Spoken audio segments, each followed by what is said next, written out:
ඇමරිකානු ගුවන් හමුදාවට අයත් අති නවීන F-35A Lightning II ගුවන් යානයක් කිසිම සලකුණක් නැතුව එකපාරටම රේඩාර් පද්ධති වලින් අතුරුදහන් වෙන්නේ කොහොමද?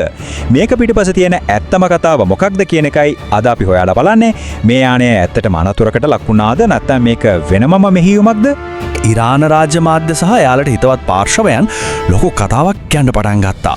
එයාලා කෙලින්ම කිව්වේ අපි ඒ යානය බිම හෙළුවා කියලයි. දැන් ප්‍රශ්නේ තියෙන්නේ රේඩාර් වලට හසු නොවන ලෝකයේ තියෙන දියුණුම ප්‍රහාරක යානයක් ඉරානය ඇත්තටම විනාශ කළාද? මේක වෙන්න පුරුවන් දෙයක්ද? අපි මේ ගැන කරුණු සහිතවම හොයලා බලමු. හරි. අපි මේක ටිකක් තර්කානුකූලව බලමු. මේ සිද්ධුවීමේදී F-35 යානය නිකුත් කරලා තියෙන්නේ Squawk 7700 කියන කේතයයි.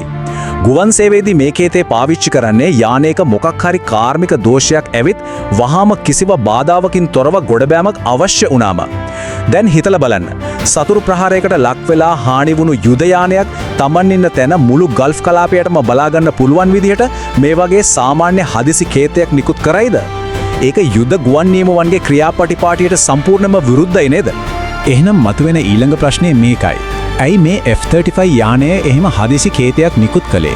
අනික රේඩාර් දත්තවලට අනුව මේ යානය එකපාරටම එක්සත් අරාබි එමීර් රාජ්‍යයේ ගුවන් කලාපය පැත්තට හැරිලා ඊට පස්සේ තමන්ගේ sannivedana උපකරණ ඒ කියන්නේ ට්‍රාන්ස්පොන්ඩර් සම්පූර්ණයෙන්ම අක්‍රිය කරන්නේ කොහොමද? මේක ඇත්තටම ලොකු අභිරහසක්. මෙතනදී අප පොඩ්ඩක් තාක්ෂණික පැත්ත තේරුම් ගන්න ඕනේ. F-35 කියන්නේ මදුරුවෙක් තරම් කුඩා රේඩාර් සලකුණක් තියෙන යානයක්. ඒ කියන්නේ සාමාන්‍ය රේඩාර් පද්ධතිවලට මේ යානය හොයාගන්න බෑ. හැබැයි ඉරානය ළඟ මැජිද් එමත් නැත්නම් AD-08 කියන ගුවන් ආරක්ෂක පද්ධතියක් තියෙනවා. මේක වැඩ කරන්නේ රේඩාර් තරංගවලින් නෙවෙයි යානයේ එන්ජින්ෙන් පිටවෙන තාපය සහ දෘශ්‍ය සංවේදක හරහා.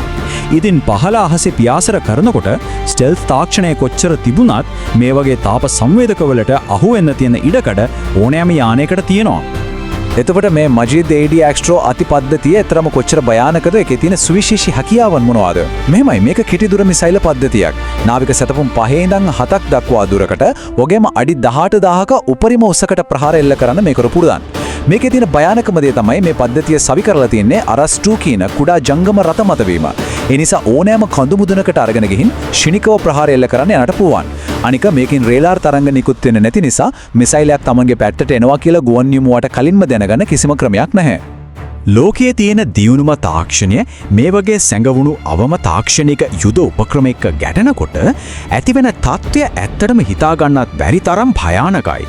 මේ වගේ වැදගත් තොරතුරු දිගටම දැනගන්න අපේ රට සහ ලෝකය YouTube channel එක subscribe කරන්න. ඒ වගේම අපේ Facebook පිටුව follow කරලා like කරන්න කියලා මතක් කරනවා. මේ යුදමය සිදුවීම් අස්සේ අපි නොදකින දැවන්ත ආර්ථික පීඩනයකුත් ගොඩනැගෙමින් තියෙනවා.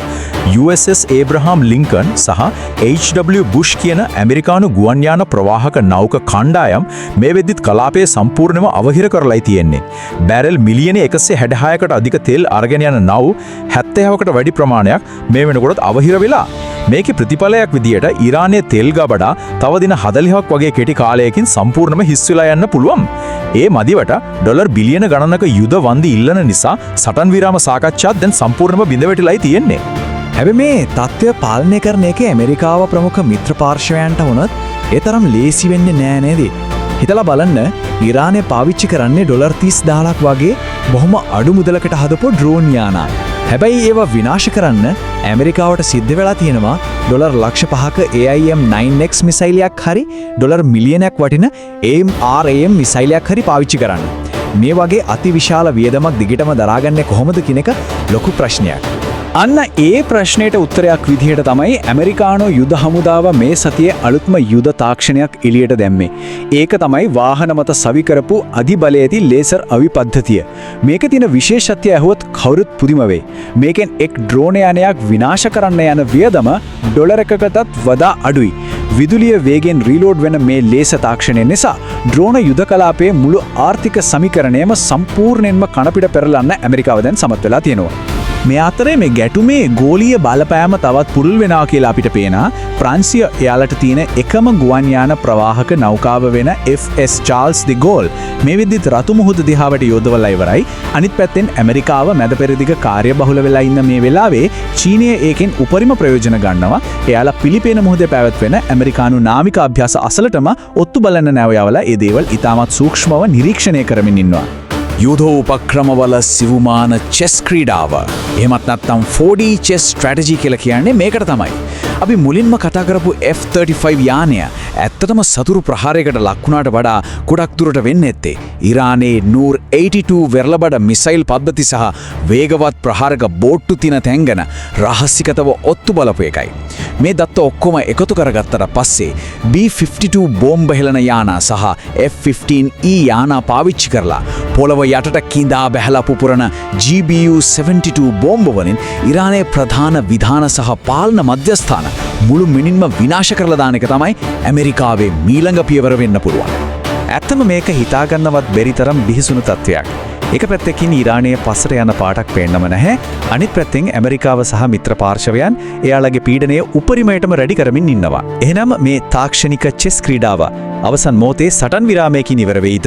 එහෙමත් නැත්නම් මුළු මැඩපෙරදිග කලාපයම ගිනිගන්නා විනාශකාරී යුද්ධයක් දක්වා දුරදිග යාවිද? ඒක ඇත්තටම කාලයත් එක්ක අපිට බලා ගන්න වෙන දෙයක්. අපි මේ තත්ත්වය ගැන දිගටම දෙඩි අවධානයෙන් ඉන්නේ.